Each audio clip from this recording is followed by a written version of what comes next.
नमस्ते साथियों, सशक्त भारत से मैं डॉक्टर आर के वर्मा। सबसे पहले एक बार फिर से विनती है कि चैनल को सब्सक्राइब कर दिया करिए, शेयर कर दिया करिए वीडियोस को। आज आपके सामने सशक्त भारत की ओर से भारत को सशक्त किसने किया, इस बारे में चर्चा करते हैं।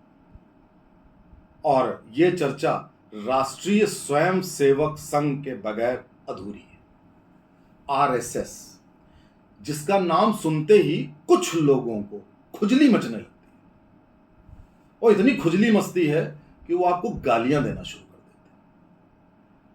हैं। एक संघी कहकर बुलाना एक गाली हो गया है। ऐसी गाली हो गई है कि अगर आप आरएसएस में नहीं भी हैं, अगर आप देशभक्ति की बात करने लगी है तो संघी हैं आप देश हित की बातें करने लगी है तो संघी हैं, आप टुकड़े टुकड़े गैंग की बात करने लगी है कि ऐसा नहीं होना चाहिए, भारत के टुकड़े नहीं होने चाहिए, तो आप संघी हो गए। आप कुछ भी भारत के हित में बात करिए तो आप संघी कहलाएंगे, भले आप आरएसएस के मेंबर हों या ना हो। इस बात से यह सिद्ध हो जाता है कि आरएसएस एक राष्ट्रभक्त संस्था है जो अब 100 साल पूरी करने जा रही है। साथियों, मैं आपको बताऊं, शायद ही मेरे ख्याल से दुनिया में कोई ऐसी संस्था होगी जिसने 100 साल अनवरत पूरे कर लिए हों एज इट इज, बगैर अपना रूप बदले। अब मैंने तो खोजा, मुझे तो नहीं मिली।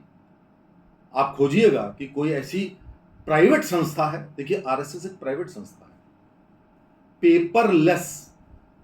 जब आरएसएस बनी थी 1925 में, तब से लेकर आज तक ना कागज पे कुछ है, ना कहीं रजिस्ट्रेशन है, बस चंद लोगों ने बैठ के बनाई और वर्ल्ड की बिगेस्ट ऑर्गेनाइजेशन बन गई। पूरी दुनिया में सबसे बड़ी, पूरी दुनिया में फैली है और 100 साल पूरे करने जा रही है। क्रेडिटेबल। अब आलोचना क्यों होती है? आलोचना इसलिए होती है कि हम देशभक्ति का काम करते हैं, हम चाहते हैं देश टूटे ना दोबारा। हम ये चाहते हैं, हम चाहते हैं कि इस देश में रहने वाला जो भी नागरिक हो वो देश को सशक्त बनाने में योगदान करे, इसलिए वो जुड़े। और ऐसा भी नहीं कि जो हमसे नहीं जुड़ा है उससे हम नहीं जुड़े हैं।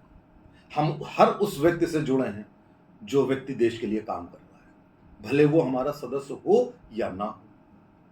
अब आप देखिए कि 100 साल तक कंटिन्यूटी, निरंतरता होना कोई आसान बात नहीं है, और इसके पीछे केवल एक फैक्टर है, निरंतरता, कंटिन्यूटी। आप जीवन में कोई भी काम करिए, यदि उसमें कंटिन्यूटी है, निरंतरता है, तो वो काम चलता रहता है, चाहे 4 लोग हों, चाहे 2 लोग हों, चाहे करोड़ों लोग हों। और अगर आप लगातार काम करते हैं, अब संघ की शाखा लगभग 1 लाख शाखाएं हैं, पूरे देश में चलती हैं, निरंतरता है रोज सुबह की। और हंसी उड़ाने वाले कुछ हमारे बीच के लोग हैं जिनको हमने बचाया है, वरना साथियों ये देश जिस मुकाम पर आ चुका था, तो जो 2 टुकड़े आपने 47 में देखे, ये और टुकड़े होते, क्योंकि उन टुकड़े करने वालों ने ये बात कही थी कि अभी तो छोटे छोटे 2 टुकड़े ले रहे हैं, अभी तो इस भारत को टुकड़ों टुकड़ों में करना है, इसको पूरा खत्म कर देना है। खत्म हुआ क्या? नहीं हुआ। कौन, किसने काम किया? हमारे राष्ट्रीय स्वयंसेवक संघ एक सूत्र में पिरोया। लेकिन दुख तब होता है जब हम में से कुछ लोग, उनमें से नहीं, देश को तोड़ने वालों में नहीं, हम में से कुछ लोग जिनको हम बचा रहे हैं, वो हंसी उड़ाने लगते हैं कि ये क्या खाकी पैंट पहन के आ गए हैं, ये हंसी उड़ाते हैं। निरंतरता इसलिए बहुत इंपॉर्टेंट होती है। मैं आपको एक छोटी सी कहानी सुनाता हूं कि एक व्यक्ति शिवजी, उसकी पत्नी शिवजी की भक्त थी और उसको भगवान के ऊपर कोई भरोसा या विश्वास नहीं था। वो अपनी पत्नी से कहता है, तुम बेमतलब में पूजा करती हो। पत्नी बहुत भक्ति थी। वो कहता है पत्नी को दिखाने के लिए कि देखो मैं रोज मंदिर में जाके शिवलिंग पर डंडा मारूंगा और देखना मेरा कुछ नहीं बिगड़ेगा। तुम पूजा करो, मैं डंडा मारता हूं, देखिए मेरा क्या बिगड़ता है। वो रोज जाता शिवलिंग पर डंडा मारता और तब आके खाना खाता। एक दिन आंधी तूफान, बारिश आ गई, बाहर सब बाढ़ आ गई। तो ये व्यक्ति बोला कि मुझे तो जाना है डंडा मारने। तो उसकी पत्नी बोली कि आज तो मंदिर में कोई गया ही नहीं, मैं भी नहीं गई, तो तुम क्यों इतने आंधी पानी में जाओगे, खाना खाओ। वो घबरा गई। आदमी ने कहा ना, बगैर डंडा मारे खाना तो खाऊंगा। वो मंदिर जाता है, डंडा मारता है जैसे ही, तो शिव जी प्रकट हो जाते हैं। अब वो बड़ा आश्चर्यचकित कि ये तो भगवान है। शिव जी कहते हैं कि मैं तुमसे बहुत खुश हूं। अब देखिए प्रसन्न हो गए शिव जी। किस लिए?